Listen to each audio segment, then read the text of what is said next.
Hello everyone, I am Ms. Saili Jadhav, Department of Civil Engineering. So here in this lecture we are learning construction management subject. So the first chapter is construction industry and its management. So in this chapter we are learning what is organization, what are the principles of organization, then the types of organization, government, public and private organizations, then construction industry roles of various personnel in construction organization, then job layout for construction site. All these topics we are learning in this chapter 1, that is construction industry and management. So in construction industry and management, organization is very important. If you're not organized the plans and your work, then the work going to be complicated. So let us start. Organization. So here George R. Terry, our well-known management consultant, defines an organization. So the organization means a group of people working together to achieve a common goal. A goal in contractor organization is to complete the work as per tender documents as early as possible and to achieve the maximum profit. A common goal in a factory may be to have a maximum production. Organization is the arrangement of functions deemed necessary for attainment of the objectives and an indication of the authority and the responsibility assigned to individual charged with the execution and representative functions. So there are three fundamentals of an organization. The first one is people, then second one is work, and the third one is organizational structure. So these three are the important one in our organization. The principal problem of an organization is to select the right type of people with a required caliber to achieve the desired result. The problems of organization arises out of division of labor.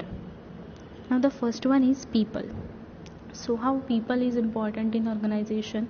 People who carry out the activities of the organization must be well qualified and trained. They must perform the work given to them. They must be selected on the basis of its ability and skill. Now the next one is second one, work. In the early days of industrial revolution, one man can do all the work such as purchasing of goods, selling, etc. But nowadays the work is divided into several departments, that is purchasing, production, quality control, sales and many more. Now the third one is organization structure. Now there are four considerations. That is the first one is span of supervision, second one is provision of making changes, the third one is balancing between the different departments, then fourth one is integrating work with other phases of management. Okay, so all these are the important fundamentals of an organization. Now the next one is basic activities in organization. So in organization, what are the basic activities? The first one is technical activities, that is production, manufacture. In commercial activities, it comes under buying, selling. Then financial activities, it comes under optimum use of capital. Then the fourth one is security activities. In this there are the protection of property and persons. The fifth one is accounting activities, that is stock takings, preparation of balance sheet, etc. Then the sixth one is administrative activities, that is your planning, organizing and controlling. Now what are the essentials of organization? So the utility and the necessity of an organization is consist of enabling the person concerned to attain the desired activities and do their work efficiently. Whatever the type of organization, simple and complex, it must be based the following three principles, that is the division of labor. Second one is the source of authority, and third one is the relationships. The work should properly divided between different persons and groups. Each person or a group must be known that what he or they have to do. The relation between different persons in the same group or different groups must be clearly defined. Such a clear definition of relations between persons and groups will avoid bitterness, confusion, and misunderstanding. An organization structure worth its name must satisfy the above three criteria, that is, your division of labor, source of authority, and relationships. An organization lacking in one of these three principles will remain defective and may fail to attain a desired objectives. Now the next one topic is types of organization. So this is the most important in our chapter. So the generally organization and distribution of functions within a firm depend to a large degree upon the size of a firm and the type of work generally undertaken. So the types of organization, first one is military or line type organization, then second one is line and staff organization, and the third one is functional organization. So in military organization, this is the oldest and simplest form of organization. There is a leader and a few workmen. The chart shows the first one is contractor.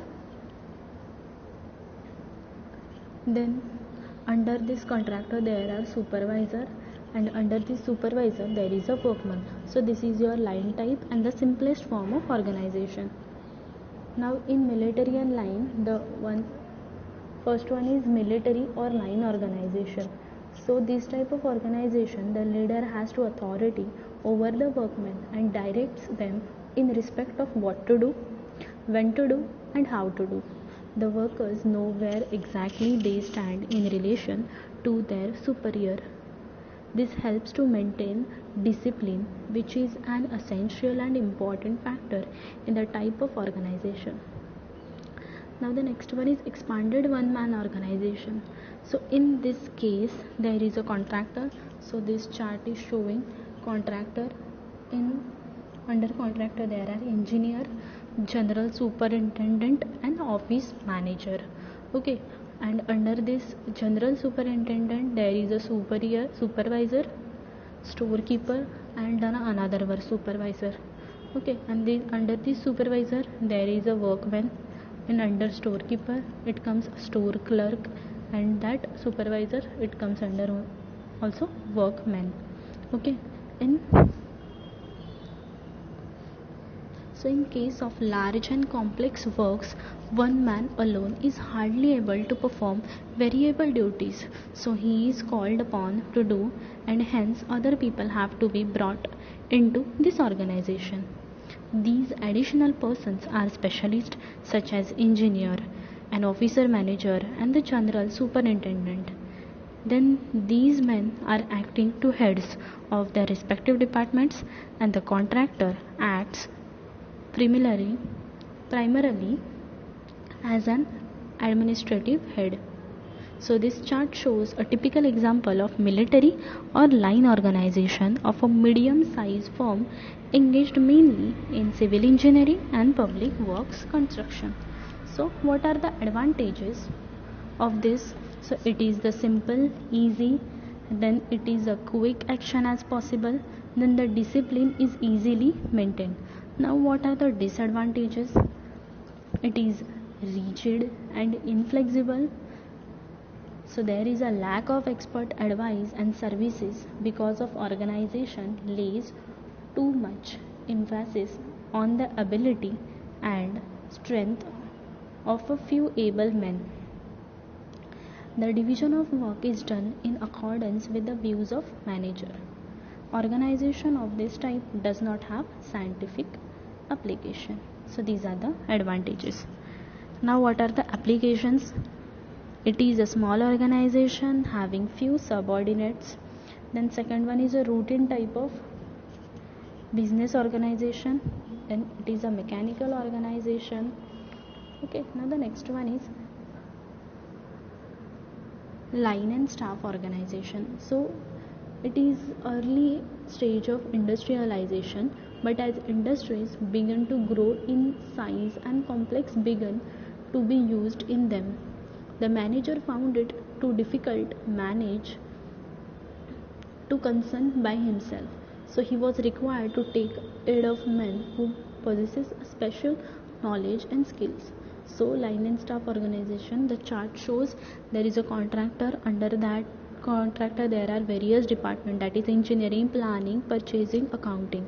Okay, so in planning department, here we shows junior engineer. Under that junior engineer it comes machines, foreman. Okay, then engineering in civil, so it comes junior engineer, storekeeper. Then the third one is engineering electrical, so in electrical engineering it comes junior engineer, wireman, foreman also. So these are the line and staff organization. So in line and staff organization, the advantages is expert advice is available at all levels. Then the staff at a site is competent to take a decisions. Then the disadvantages are there may be confusion about the relation of staff and line employees. The line employees may resent the activities of staff members, feeling that prestige and influence of linemen suffer from the presence of specialists. Okay, now the next one is functional organization. So in functional organization, the staff departments seldom restrict their activities to advisory or planning capacities. At times, the staff officers may be more influential than some departmental heads. In the advantages of functional organization is division of work is done according to the aptitude and hence increase in sale. There is a wide scope for expansion of business. Then the economy in labor, time and money can be achieved. Then the sense of responsibility is developed. Now the disadvantages are it is difficult to define who the boss is. It may be present special difficulties coordination, as the initiation of supervisor may be become shifted, and even the routine work may be become complicated. Then the overlapped authority may give rise to friction between workers and the supervisors. Then there are too much of subdivision also leads to lack of coordination. Then the next one is costly for management and used only in large organization. The next one is there is no incentive and motivation for work. Then the last one is in case of unsatisfactory result, it is difficult to blame one foreman and there are chances of avoiding responsibilities on the part of the foreman. Various civil engineering agencies, their scope and functions, user, promoters, financiers, architects, consulting engineer, designers and builders. So all these are the disadvantages comes under this functional organization. Okay, now the next one is organization of public work department. So the various engineering department of the government responsible for construction and maintenance of public work such as building, roads, canal, public health, electrical installation is known as public work department. So in public work department we learn all this in our contracts and accounts chapter. So here is the bar chart, that is your administrative setup of public work department. Okay, so all these engineers, superintending engineer, assistant engineer, okay, subdivisional engineer, all these we learned in your contracts, in our contracts and account subject. Okay, so I will explain this chart. So the first one comes ministry, then IAS officer, then secretary, then chief engineer. Under this chief engineer there is a superintending engineers, 1 2 3. There are lots of superintending engineer. So under this superintending engineer there is a divisional engineer. Okay, then next under this executive engineer, assistant engineer, subdivisional engineer and subdivisional officers are comes under each executive engineer. Okay, so under this assistant engineer or subdivisional officer it comes junior engineer, and under this junior engineer there are workers. Okay, so this is the chart of your administrative setup of the public work department. And now another one, the functions. What are the functions of that engineers are learned in our contracts and accounts subject. Okay, thank you.